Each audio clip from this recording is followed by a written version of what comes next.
Hello friends, तो कैसे हैं आप लोग। तो फ्रेंड्स, मैं जुड़ गया हूं आपके सेशन के साथ एंड आज मैं फ्रेंड्स आपको बिहार से रिलेटेड जितने भी पत्रिका होते हैं उनसे रिलेटेड प्रश्न को यहां पर कराऊंगा। और साथ में ही आप लोगों ने देखा होगा कि अभी जो है बिहार के राजनीतिक पार्टी के एस्टेब्लिशमेंट डेट से भी क्वेश्चन पूछा जा रहा है। तो राजनीतिक पार्टी के बारे में भी मैं यहाँ पर डिस्कस करूंगा, उनके एस्टेब्लिशमेंट डेट के बारे में डिस्कस करूंगा। तो ये सेशन आपके लिए बेहद इंपॉर्टेंट है। और अगर आप लोग चाहते हैं कि अपने बीपीएससी के एग्जाम में वही अगर बीपीएससी के एग्जाम में अगर आप लोग 2 से 3 मार्क्स स्कोर करना चाहते हैं तो आप लोग इस सेशन को जरूर देखें, क्योंकि यहाँ से 1 से 2 मार्क्स के लिए भाई, तो 1 से 2 मार्क्स तो कंफर्म है कि यहाँ से आपके एग्जाम में देखने को मिलेगा। तो अगर आप लोग चाहते हैं कि आपके बीपीएससी 71st या फिर बीपीएससी टीआरई के लिए 71st और बीपीएससी टीआरई में अगर आप लोग 1 से 2 मार्क स्कोर करना चाहते हैं तो आप इस सेशन को जरूर देखें, क्योंकि यहाँ से 1 से 2 क्वेश्चन देखने को जरूर मिलेगा जो कि आपके मैगजीन से रिलेटेड है और आपके बिहार के पॉलिटिकल पार्टी से रिलेटेड है। ठीक है, तो पॉलिटिकल पार्टी से तो क्वेश्चन देखा ही जा रहा है एंड मैगजीन से तो क्वेश्चन श्योर देखा जा रहा है। तो अगर दोनों को मिला दिया जाए तो आपके 2 से 3 मार्क्स यहाँ बन जाते हैं। तो 2 से 3 मार्क्स के लिए अगर आपको चाहिए तो आप इस सेशन को देखें, बहुत ही ज़्यादा बेनिफिशियल होगा। और जो मैं ये 25 से 30 मिनट का सेशन लूंगा उसी में आपके जो है 2 से 3 मार्क्स इजिली स्कोर हो जाएंगे, क्योंकि यहाँ पर मैं आपको कंप्लीट डिटेल डिस्कशन करा दूंगा, जिसके बाद आपको कहीं से कुछ भी देखने की जरूरत नहीं पड़ने वाली है। तो बस आप लोग इस सेशन के साथ जुड़े रहिए, 2 से 3 मार्क्स आपके हाथों में आएगा। तो चलिए मैं यहाँ पे अपना फर्स्ट क्वेश्चन स्टार्ट कर देता हूँ एंड हमारा फर्स्ट क्वेश्चन है, बिहार का पहला हिंदी समाचार पत्र कौन सा था। तो देखो, बिहार का पहला हिंदी समाचार पत्र पूछा है आपसे, तो बिहार का पहला हिंदी समाचार पत्र कौन सा था। बिहार हेराल्ड, बिहार बंधु, बंगाल गजट या कोलकाता गजट। तो याद रख लीजिएगा, बिहार का पहला हिंदी समाचार पत्र भाई वो आपका हो जाता है, हिंदी पूछा है ना तो हिंदी समाचार पत्र बिहार बंधु हो जाता है। और ये कैसा पत्रिका था तो ये भी पूछा जाता है, तो याद रख लीजिएगा ये एक साप्ताहिक पत्रिका था। साप्ताहिक, ये भी क्वेश्चन पूछ लिया जाता है कि कैसा पत्रिका था। तो ये एक साप्ताहिक पत्रिका था, बिहार बंधु। ठीक है, इसका प्रकाशन कहाँ से होता था, तो प्रकाशन याद रख लीजिएगा पटना से इसका प्रकाशन हुआ करता था। कहाँ से इसका प्रकाशन होता था, तो पटना से इसका प्रकाशन होता था। ठीक है, अगर बिहार हेराल्ड की बात करी जाए तो बिहार का जो है पहला इंग्लिश समाचार पत्र है, बिहार का पहला इंग्लिश समाचार पत्र है। बंगाल गजट से याद रख लेना भाई कि बंगाल गजट जो है ये पहला समाचार पत्र है भारत का, भारत का पहला समाचार पत्र। अगर पहला न्यूज़पेपर पूछ ले कि भारत का पहला न्यूज़पेपर कौन सा है, तो पहला न्यूज़पेपर है बंगाल गजट। बंगाल गजट जो कि भारत का पहला समाचार पत्र है। और इसे कब पब्लिश किया गया था, तो 1780 में इसे जो है वही प्रकाशन करा गया था। ठीक है, और ये किस भाषा में, तो इंग्लिश भाषा में इसे लिखा जाता था, इंग्लिश भाषा में इसका प्रकाशन किया गया था। ये 2-3 पॉइंट्स जरूर याद रखेंगे। और इसका प्रकाशन किसने किया था बंगाल गजट का, तो याद रख लेना है जेम्स अगस्टस हिक्की ने। किसने, तो जेम्स अगस्टस हिक्की ने, जेम्स अगस्टस हिक्की ने इसका प्रकाशन किया था बंगाल गजट का। तो सभी के सभी पॉइंट्स आपको दिमाग में सेट करते हुए चलने हैं। कलकत्ता गजट के बारे में पूछा जाए तो कलकत्ता गजट याद रख लीजिएगा गंगाधर भट्टाचार्य। किसने, तो गंगाधर गंगाधर भट्टाचार्य ने इसे लिखा है, गंगाधर भट्टाचार्य। तो गंगाधर भट्टाचार्य ने भाई कोलकाता गजट लिखा है। और ये कब लिखा गया था, तो 1816 में कोलकाता गजट लिखा गया था। एंड किस भाषा में, तो इंग्लिश भाषा में लिखा जाता था। एंड कहाँ से इसका प्रकाशन होता है, तो कोलकाता से इसका प्रकाशन हुआ करता था। कोलकाता से ध्यान में रख लेना है आपको। हमारा नेक्स्ट क्वेश्चन है भाई, बिहार का पहला इंग्लिश समाचार पत्र कौन सा था। तो बिहार का पहला इंग्लिश समाचार पत्र अगर पूछ ले आपसे कि बिहार का पहला इंग्लिश समाचार पत्र, तो याद रख लीजिएगा सर्च लाइट नहीं, बिहार हेराल्ड। तो भाई बिहार हेराल्ड जो है बिहार का पहला इंग्लिश समाचार पत्र हो जाता है। तो याद कर यहीं पर कर लेना है, बिहार का पहला अंग्रेजी समाचार पत्र द बिहार हेराल्ड। और इसका प्रकाशन कब किया गया था, तो 1875 में इसका प्रकाशन करा जाता था। कब, तो 1875 में प्रकाशन किया गया था। और अगर आपसे पूछा जाए कि इसका प्रकाशन कहाँ से होता था, तो याद रख लीजिएगा कि पटना से इसका प्रकाशन होता था। बिहार हेराल्ड का प्रकाशन कहाँ से, तो बिहार हेराल्ड का प्रकाशन पटना से। और इसके किसने, इसका लेखक कौन थे भाई, तो याद रख लीजिएगा गुरु प्रसाद सेन, गुरु प्रसाद। इसके संपादक पूछ ले तो याद रख लेना है गुरु प्रसाद सेन। बिहार हेराल्ड के संपादक गुरु प्रसाद सेन हो जाते हैं बिहार हेराल्ड के संपादक। एंड ये बिहार का पहला जो है इंग्लिश न्यूज़पेपर था। You must remember date. Okay friends, Bangadoot अगर यहाँ पे बात करी गई है तो बंगदूत से याद रख लेना है आपको क्या, तो बंगदूत की रचना किसने करी है, तो राजा राम मोहन रॉय। राजा राम मोहन राय ने बंगदूत का रचना किया था। मोहन राय ने जो है बंगदूत का रचना किया था कब? तो 1829 में। कब? तो 1829 में। और ये किस भाषा में? तो भाई हिंदी भाषा में इसका जो है आपका लिखा जाता था बंगदूत को। हमारा नेक्स्ट क्वेश्चन है यहाँ पर, सर्च लाइट अखबार का प्रकाशन कब हुआ? तो देखो ये भी पूछा जाता है आपसे, डेट पूछ लिया जाता है। तो डेट भी आपके लिए मोस्ट इंपॉर्टेंट हो जाते हैं आपके एग्जाम के लिए। तो मोस्ट इंपॉर्टेंट है डेट भी, तो क्योंकि डेट भी देखा जाता है कि पूछ लिया जाता है। और डेट के साथ तो अब ये ट्रेंड चला है कि डेट के साथ साथ मंथ भी पूछा जाता है कि किस मंथ में प्रकाशन होता है। तो कभी कभी मंथ भी देखा जाता है, तो मंथ भी जरूर याद रख लीजिएगा आप लोग, क्योंकि इससे क्वेश्चन देखने को मिल रहा है।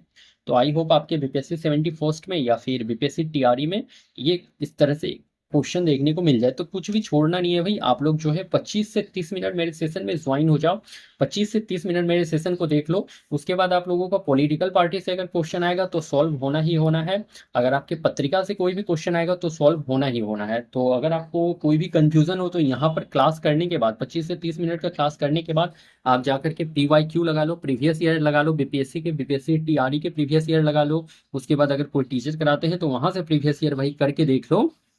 उनके सेशन से आपसे कोई भी क्वेश्चन छूटने वाला नहीं है, आपके सभी प्रश्न सॉल्व हो जाएंगे, ये कंफर्म मैं कह सकता हूं। तो चलिए इन्हीं सभी बातों के साथ अब हम लोग चलते हैं अपने नेक्स्ट क्वेश्चन पे। और यहाँ पर क्वेश्चन है, सर्च लाइट अखबार का प्रकाशन कब हुआ था?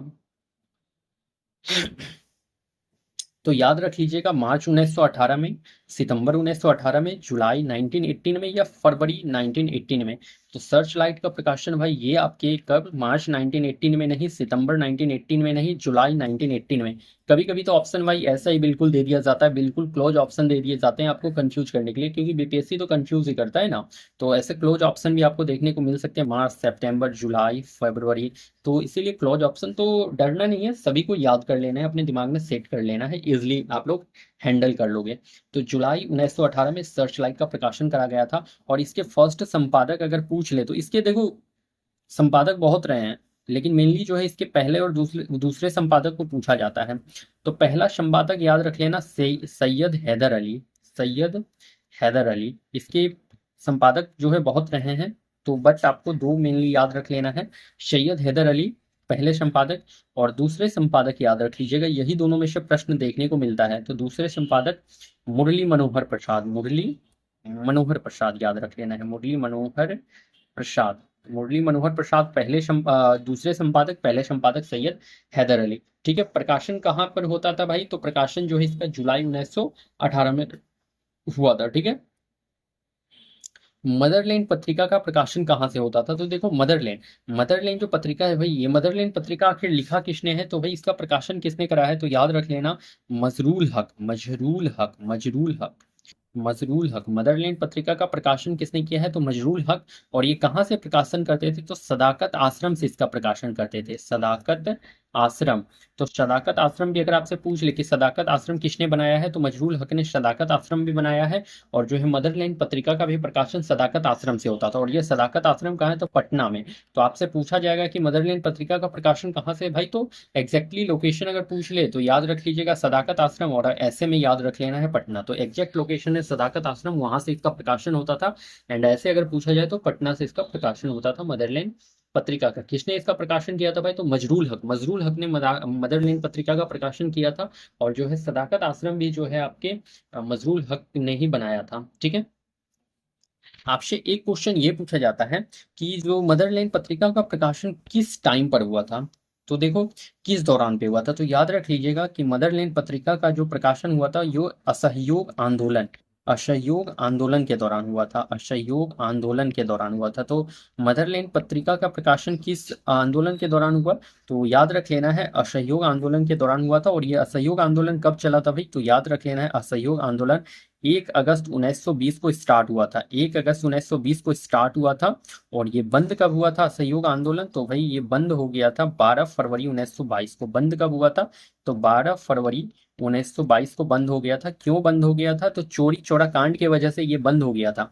क्योंकि देखो चौरी चौरा कांड में एक्चुअली हुआ क्या था, तो देखो यहाँ पर जो असहयोग आंदोलन का जो भाई विरोध कर रहे थे, तो वहां पर जो लीडर आपके विरोध कर रहे थे, तो चोरी पुलिसों ने उन पर लाठीचार्ज किया था। ठीक है, तो इसीलिए जो है असहयोग आंदोलन आंदोलन का नेतृत्व कर रहे लोगों ने जो है जाकर के पुलिस थाने में आग लगा दिया, और जिसमें कि 22 जो है पुलिस कर्मी जो है जल करके मर गए थे। पुलिसमैन क्या हुए थे, तो जल करके मर गए थे। उसके बाद ही महात्मा गांधी ने जो है असहयोग आंदोलन को बंद कर दिया 12 फरवरी 1922 को।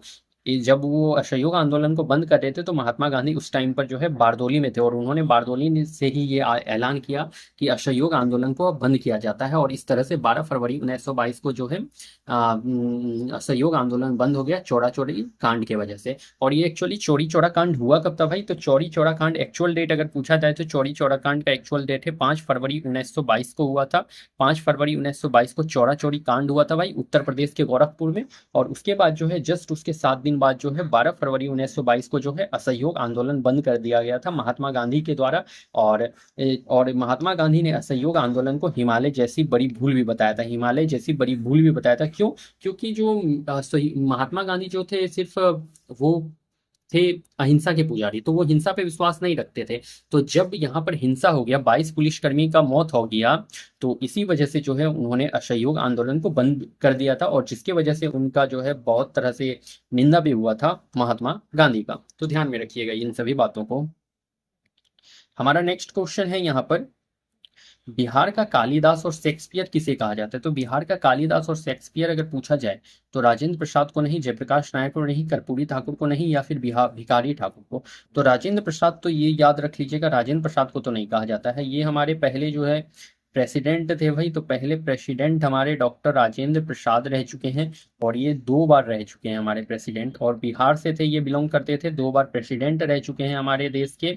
और ये एक बात ये याद रख लीजिएगा कि जो जयप्रकाश नारायण थे, इन्हें जो है लोकनायक के नाम से जाना जाता था, लोकनायक, लोकनायक के नाम से जाना जाता था। तो ये भी नहीं है यहाँ पर। कर्पूरी ठाकुर को जननायक के नाम से जाना जाता था, जननायक, जननायक के नाम से कर्पूरी ठाकुर को जाना जाता था। और बिहार का कालिदास और शेक्सपियर पूछ ले तो भिखारी ठाकुर को याद रख लीजिएगा, भिखारी ठाकुर को बिहार का कालिदास और शेक्सपियर कहा जाता था। ठीक है। मैथिली भाषा को राजभाषा का दर्जा कब मिला? तो भाई देखो, मैथिली भाषा जो है इसे राजभाषा का दर्जा मिल गया है। तो मैथिली भाषा को राजभाषा का दर्जा कब मिला?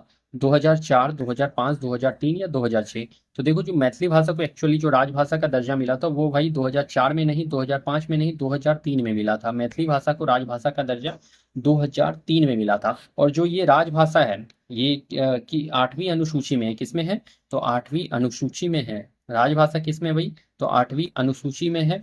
और इसमें जो है मैथिली भाषा को भी भारत की 8वीं अनुसूची में राजभाषा का दर्जा दिया गया है। ठीक है। इसे कब दर्जा दिया गया? तो 2003 में इसे दर्जा दिया गया है। और मैथिली भाषा जो है बिहार का एकमात्र भाषा है जिसे राजभाषा का दर्जा मिला है। तो मैथिली भाषा बिहार का एकमात्र भाषा जिसे राजभाषा का दर्जा मिला है। तो याद रख लीजिएगा, मैथिली भाषा जो है बिहार का एकमात्र भाषा जिसे राजभाषा का दर्जा मिला है। ये क्वेश्चन बन सकता है आपके एग्जाम के लिए, ये क्वेश्चन बन सकता है आपके एग्जाम के लिए, अभी नोट डाउन कर लेंगे। तो बिहार का एकमात्र भाषा जिसे राजभाषा का दर्जा मिला है तो वो है मैथिली भाषा, मैथिली भाषा एंड मैथिली भाषा। यू मस्ट रिमेंबर भाई, ये याद कर लेना, क्योंकि ये क्वेश्चन बन सकते हैं आपके एग्जाम में। तो इसे स्किप नहीं करना है, ध्यान से देख लियो आप लोग, नहीं तो भाई फंस जाओगे वहां पर। ठीक है। नेक्स्ट है हमारा क्वेश्चन, बिहार टाइम्स का प्रकाशन कब हुआ? तो देखो भाई, बिहार टाइम्स का प्रकाशन कब हुआ?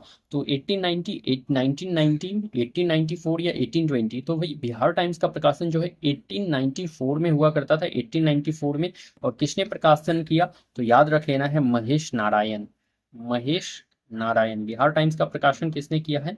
तो महेश नारायण ने। आई थिंक कि आप लोगों को ये याद भी हो गया, और जितने भी मैंने प्रश्न कराए हैं सभी आपको याद हो जाने चाहिए, ये नहीं कि घर में याद करोगे, अभी भाई यहाँ पे ही याद कर लो। ठीक है, बेस्ट जगह है, यहीं पर याद करो। नेक्स्ट है हमारा क्वेश्चन जो है, अमृत बाजार पत्रिका के लेखक कौन थे? तो अमृत बाजार, तो देखो भाई, अमृत बाजार, तो पहली बात यही याद रख लेना है कि आप लोग अमृत बाजार का प्रकाशन कब हुआ था? तो 1867 में। किस भाषा में हुआ करता था?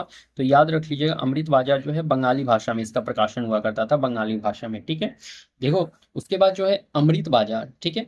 अमृत बाजार में एक बात जरूर याद रखेंगे कि वर्नाकुलर प्रेस के एक्ट के वजह से रातों रात इन्होंने अपनी भाषा को इंग्लिश कर लिया था। तो अमृत बाजार ही वो पत्रिका है जिसने वर्नाकुलर प्रेस एक्ट के डर से रातों रात अपनी भाषा को इंग्लिश किया था। याद रख लेना है, ठीक है। और इसे जो है अमृत बाजार को भाई इसे बंद भी कर दिया गया था, और फिर से ये स्टार्ट जो है 1878 में ये फिर से स्टार्ट हुआ था, ठीक है। तो इसे अमृत बाजार को बंद भी कर दिया गया था, जिसके बाद ये फिर से 1878 में फिर से स्टार्ट हुआ था। तो अमृत बाजार पत्रिका के लेखक जो है शिशिर कुमार घोष है, मोतीलाल नेहरू है, जवाहरलाल नेहरू है, या एक से अधिक है। तो याद रख लीजिएगा, अमृत बाजार के लेखक शिशिर कुमार घोष एंड मोतीलाल नेहरू, मतलब कि यहाँ पर एक से अधिक, ये दोनों जो है अमृत बाजार पत्रिका से जुड़े हुए हैं, ठीक है। तो शिशिर कुमार घोष और मोतीलाल नेहरू दोनों ही अमृत बाजार पत्रिका से जुड़े हुए हैं भाई, इसलिए option number D is correct here. Okay, next, Som Prakash का प्रकाशन कब हुआ था?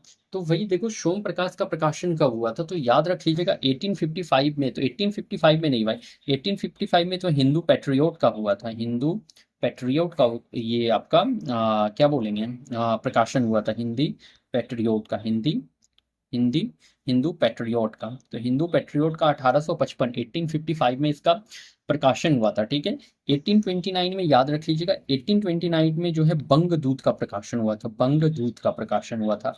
1826 में भाई तो एक याद रख लीजिएगा, उदंत उदंत मार्तंड का प्रकाशन हुआ था, उदंत मार्तंड का प्रकाशन हुआ था। और उदंत मार्तंड के लेखक कौन थे? तो याद रख लेना है, युगल किशोर इसके लेखक हो जाते हैं, युगल किशोर। उदंत मार्तंड के लेखक युगल किशोर। आपसे पूछा है सोम प्रकाश का प्रकाशन, तो याद रख लीजिएगा 1858 में इसका प्रकाशन होता था भाई, 1858 में इसका प्रकाशन हुआ था सोम प्रकाश का। कहाँ से प्रकाशन हुआ था? तो याद रख लीजिएगा, कोलकाता से इसका प्रकाशन हुआ था। और किसने प्रकाशन किया था? तो ईश्वर चंद्र विद्यासागर ने, ईश्वर चंद्र विद्यासागर ने, सोम प्रकाश का ईश्वर चंद्र विद्यासागर ने इसका प्रकाशन किया था। और ये किस भाषा में प्रकाशन किया था? तो इंग्लिश भाषा में इसका प्रकाशन किया था इन्होंने, ठीक है। तो ये सभी आपको ध्यान में रख लेना है बात को, ठीक है। वंदे मातरम पत्रिका के लेखक कौन थे? तो वंदे मातरम भाई, तो वंदे मातरम के लेखक कौन थे? तो बहुत ही अच्छा क्वेश्चन है, और ये टीआरई में पूछा गया भी प्रश्न है, टीआरई का पूछा गया भी प्रश्न है। तो वंदे मातरम के लेखक गांधी जी? तो गांधी जी तो भाई नहीं, गांधी जी तो इंडियन ओपिनियन से जुड़े हुए थे। इंडियन ओपिनियन के लेखक कौन थे? तो गांधी जी। और इंडियन ओपिनियन ही उनका वो पत्रिका था जो उन्होंने दक्षिण अफ्रीका में लिखा था, दक्षिण अफ्रीका में लिखा था। कब? तो 1903 में, 1903 में इन्होंने लिखा था दक्षिण अफ्रीका में। किस भाषा में? तो इंग्लिश भाषा में लिखा था। मदन मोहन मालवीय से याद रख लियो आप लोग, कि मदन मोहन मालवीय का एक पत्रिका आपको याद रख लेना, हिंदुस्तान, हिंदुस्तान, हिंदुस्तान। तो हिंदुस्तान किससे जुड़ा हुआ है? तो मदन मोहन मालवीय से। वंदे मातरम पूछा है ना भाई, तो मदन मोहन मालवीय से याद रख लीजिएगा हिंदुस्तान। और हिंदुस्तान किस भाषा में? तो हिंदी भाषा में। हिंदुस्तान था तो वो हिंदी भाषा में छपा करता था। और कब? तो 1882 में। और 1882 में ही आनंद मठ को भी याद रख लेना है, ठीक है। आनंद मठ भी इससे जोड़ करके याद रख लीजिएगा, आनंद मठ का भी प्रकाशन 1882 में, और हिंदुस्तान पत्रिका का भी प्रकाशन 1882 में। तो दो चीज आपको याद रख लेना है, हिंदुस्तान का प्रकाशन 1882 और आनंद मठ का भी प्रकाशन 1882, ठीक है। गणेश शंकर विद्यार्थी से आपको क्या याद रख लेना है? तो गणेश शंकर विद्यार्थी से याद रख लेना एक प्रताप, प्रताप पत्रिका था, जिसका ये प्रकाशन करते थे कब? 1910 में। और ये प्रताप जो है गणेश शंकर विद्यार्थी से जुड़ा हुआ था। और कहाँ से प्रकाशन हुआ करता था? तो कानपुर से प्रकाशन होता था इस प्रताप का। अरविंदो घोष, तो अरविंदो घोष जो थे भाई वंदे मातरम पत्रिका के लेखक थे। और इन्होंने प्रकाशन कब किया था? तो 1906 में प्रकाशन किया था। और कहाँ से करते थे? तो बंगाल से प्रकाशन करते थे इसका, ठीक है, बंगाल से प्रकाशन करते थे। किस भाषा में? तो इंग्लिश भाषा में। देखो एक्चुअली इसमें दो टाइप से क्वेश्चन पूछा जाता है। एक तो अरविंदो घोष वाला आता है, तो ये भारत के बंगाल से प्रकाशन करते थे। एक पूछ लेता है लाला हरदयाल वाला। तो लाला हरदयाल जो थे वही, लाला हरदयाल, लाला हरदयाल, तो इन्होंने भी वंदे मातरम पत्रिका का प्रकाशन किया है, ठीक है। लाला हरदयाल भी वंदे मातरम पत्रिका का प्रकाशन किए हैं, बट ये 1909 में इसका प्रकाशन किए हैं, 1909 में। और ये कहाँ से प्रकाशन किए हैं? तो पेरिस से प्रकाशन किए हैं, ठीक है। तो पेरिस से प्रकाशन किए हैं। तो दोनों तरह से याद रख लीजिएगा, लाला हरदयाल ने भी वंदे मातरम पत्रिका का प्रकाशन किया है 1909 में, लेकिन पेरिस से। और अरविंदो घोष ने 1906 में बंगाल से किया है, ठीक है। राष्ट्रीय जनता दल का स्थापना कब हुआ? देखो अब यहाँ पर पार्टी के एस्टेब्लिशमेंट डेट से क्वेश्चन आ गया है, और यहाँ से भी आपका जो है 1 से 2 मार्क्स का क्वेश्चन तो वही फिक्स है। 1 से 2 मार्क्स स्कोर करना है तो सेशन को पूरा देखिएगा।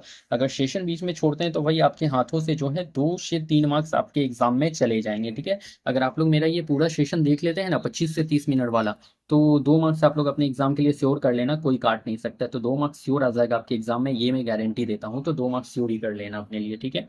तो और देखो मैं झूठ नहीं बोलता हूँ भाई, जो भी कहता हूँ ऑथेंटिक कहता हूँ, फैक्ट कहता हूँ, ठीक है। कभी भी मैं झूठ नहीं कहता हूँ। तो अगर आपको विश्वास ना हो तो आप लोग प्रीवियस ईयर क्वेश्चन जाके पलटा के देख लो कि कहाँ से क्वेश्चन पूछा जा रहा है। अगर इससे क्वेश्चन नहीं पूछा गया होगा ना, तब फिर मुझे कह देना आकर के, ठीक है। तो इसीलिए क्वेश्चन आप लोग जा करके देख लो कहाँ से पूछा जा रहा है। तो राष्ट्रीय जनता दल का स्थापना, जो कि आप आरजेडी जिसे कहते हो शॉर्ट में, आरजेडी, और ये जो है लालू प्रसाद यादव की पार्टी है भाई, लालू प्रसाद, लालू प्रसाद यादव। तो ये तो सभी के फेवरेट हैं लालू प्रसाद यादव। तो ये तो भाई सभी के फेवरेट हो जाते हैं ना लालू प्रसाद यादव। तो आरजेडी पार्टी की स्थापना कब हुई है? 1920, 1997, 1885 या इनमें से कोई नहीं। तो याद रख लीजिएगा 1997 में जो है राष्ट्रीय जनता दल का स्थापना हुआ था, 1997 में।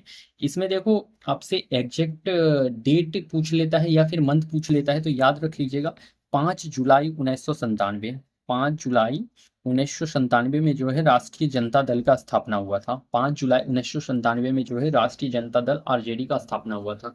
तो मंथ तो जरूर याद रख लीजिएगा, मंथ अभी ट्रेंड में चल रहा है, मंथ पूछ लेता है।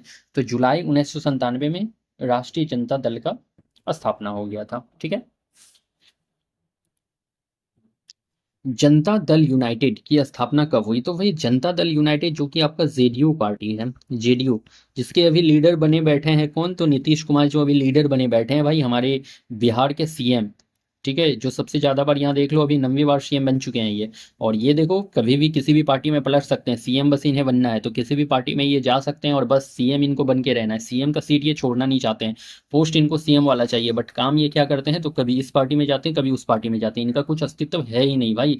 ये कभी उसमें जाएंगे कभी इसमें जाएंगे, और बस क्या ही इनके बारे में कहा जाए। और देख लो अभी जो बिहार में टीआरई 4 का वैकेंसी आने वाला है बट लटका हुआ है।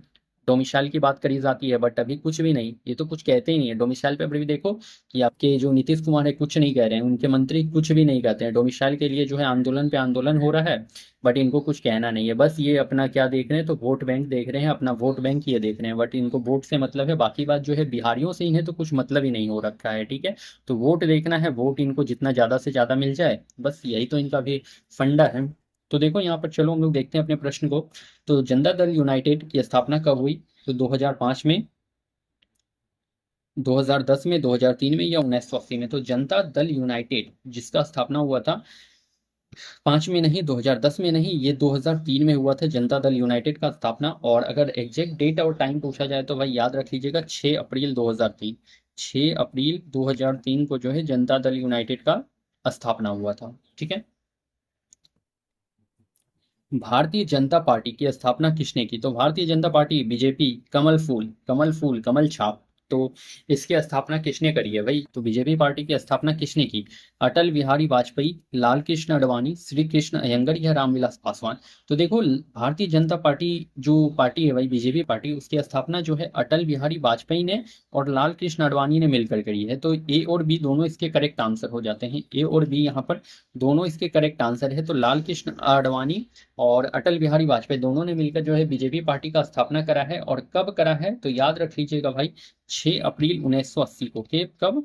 6 अप्रैल 1980 को जो है इन्होंने भारतीय जनता पार्टी का स्थापना किया है। कब? तो 6 अप्रैल 1980 को जो है भारतीय जनता पार्टी का स्थापना किया है। अच्छा देखो यहाँ, अच्छा अच्छा, जनता दल यूनाइटेड का मैंने यहाँ पर 6 अप्रैल बता दिया है भाई, या देखो अभी याद आ रहा है, ये मिस हो गया यहाँ पर। 6 अप्रैल 2003 में तो हुआ है, बट कब हुआ है?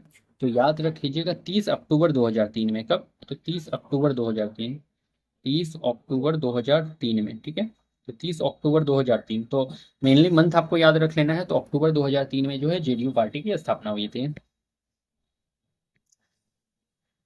लोक जनशक्ति पार्टी की स्थापना कब हुई? लोक जनशक्ति पार्टी जिसे शॉर्ट में कहते हो एलजीपी, एलजीपी, जो कि भाई ये पहले तो रामविलास पासवान की पार्टी थी। रामविलास पासवान ने इनका स्थापना करा था, रामविलास पासवान। और बट अभी रिसेंट टाइम में आप लोग देख रहे हैं कि इनके जो बेटे हैं, क्या नाम है उनका, चिराग पासवान, तो अभी वो लीड कर रहे हैं एलजेपी पार्टी को। तो अभी एलजेपी पार्टी को कौन? तो चिराग पासवान लीड कर रहे हैं। तो उसके जो भाई लीडर अभी हो जाते हैं तो चिराग पासवान हैं। और जो रिसेंट टाइम में भाई एमपी भी हैं, ये एमपी भी हैं और जो है मिनिस्टर भी बन चुके हैं, ठीक है। तो चिराग पासवान अभी लोक जनशक्ति पार्टी के लीडर हो जाते हैं। और लोक जनशक्ति पार्टी की स्थापना कब हुई है? तो मई 2015, नवंबर 2000, मार्च 2015 या मार्च 2000 में। तो याद रख लीजिएगा कि लोक जनशक्ति पार्टी जो है एलजेपी पार्टी, इसका स्थापना मई 2015 में नहीं नवंबर 2000 में हुआ है। कब हुआ है? तो नवंबर 2000 में लोक जनशक्ति पार्टी का स्थापना हुआ है। ठीक है, और ये रामविलास पासवान की पार्टी है, याद रख लेना है। 2015 से याद क्या रख लेना है? 2015 से याद ये रख लीजिएगा कि हम पार्टी, हिंदुस्तानी आवाम मोर्चा, हम पार्टी जो है हिंदुस्तानी आवाम मोर्चा, उसकी स्थापना मई 2015 में हुई है, मई 2015। और ये जीतन राम मांझी की पार्टी है, जीतन राम मांझी की पार्टी है। और जीतन राम मांझी वो शख्स हैं भाई जो हमारे बिहार के सीएम भी रह चुके हैं, बिहार के चीफ मिनिस्टर भी रह चुके हैं, जीतन राम मांझी। सीपीआई पार्टी की स्थापना कब हुई? तो भाई सीपीआई पार्टी या फिर कम्युनिस्ट पार्टी भी इसे कह देते हो। तो सीपीआई पार्टी की स्थापना कब हुई है? 1925, 1950, 1920 या 1919। तो सीपीआई पार्टी की स्थापना जो है भाई 1925 में देखने को मिली है। और कब? तो दिसंबर के मंथ में देखने को मिला है, 1925 में, ध्यान में रख लेना है आपको। देखो हमारा नेक्स्ट क्वेश्चन है, इनमें से वाम मोर्चा का कथन कौन सा है? तो देखो ये टीआरई का पूछा गया प्रश्न है, टीआरई में ये क्वेश्चन पूछा गया था, इंपॉर्टेंट है, हो सकता है टीआरई 4 में या फिर बीपीएससी 71st में ये क्वेश्चन रिपीट करा जाए। तो इनमें से वाम मोर्चा का कथन कौन सा है, ये पूछ रखा है आपसे। अच्छा क्वेश्चन है, बहुत ही शानदार क्वेश्चन है। तो वाम मोर्चा का कथन कौन सा है? लोकतंत्र बचाओ। तो लोकतंत्र बचाओ भाई ये तो वाम मोर्चा का नहीं है, ये किसका है? तो ये जनता दल का है, जनता दल का। ठीक है, गरीबी हटाओ, तो भाई ये गरीबी हटाओ तो आपके जो ये क्या कहते हैं उन्हें, कांग्रेस का ये है, कांग्रेस का। ठीक है, तो गरीबी हटाओ किसका है? कांग्रेस, जिसका गठन कब हुआ था भाई? तो दिसंबर 1885 में जो है, 28 दिसंबर 1885 में कांग्रेस का भी गठन हुआ था, 28 दिसंबर 1885 में कांग्रेस का गठन हुआ था। और इसके पहले आपको याद भी ये सब पॉइंट्स रहना चाहिए, क्योंकि क्वेश्चन कहीं से भी पूछा जाता है। ठीक है, और उसके बाद नेक्स्ट यहाँ पर याद रखिएगा, जोतने वालों को भूमि। तो देखो वाम मोर्चा का कथन पूछा है ना, तो वाम मोर्चा का स्टेटमेंट यही वाला था, जोतने वालों को भूमि, ये है वाम मोर्चा का स्टेटमेंट। तो वाम मोर्चा का स्टेटमेंट है जोतने वालों को भूमि। ठीक है, तेलुगु के स्वाभिमान की रक्षा ये नहीं है भाई। बहुजन समाज पार्टी की स्थापना कब हुई? तो भाई जो बहुजन समाज पार्टी है, जिसे बीएसपी भी कहते हो, शॉर्ट फॉर्म में क्या कहते हो? तो बीएसपी, बहुजन समाज पार्टी। तो इस बहुजन समाज पार्टी की स्थापना कब हुई है? दिसंबर 1923, अप्रैल 1984, मार्च 1980, अप्रैल 1980। तो बहुजन समाज पार्टी, बीएसपी। ठीक है, अभी देखो तो इसकी कौन लीडर है? तो मायावती, मायावती इसकी लीडर है अभी। और ये बीएसपी पार्टी की स्थापना कब हुई है? तो दिसंबर 1923 में नहीं भाई, अप्रैल 1984 में जो है बीएसपी बहुजन समाज पार्टी की स्थापना हुई है। बहुजन समाज पार्टी, अप्रैल 1984, अभी के अभी याद कर लियो आप लोग।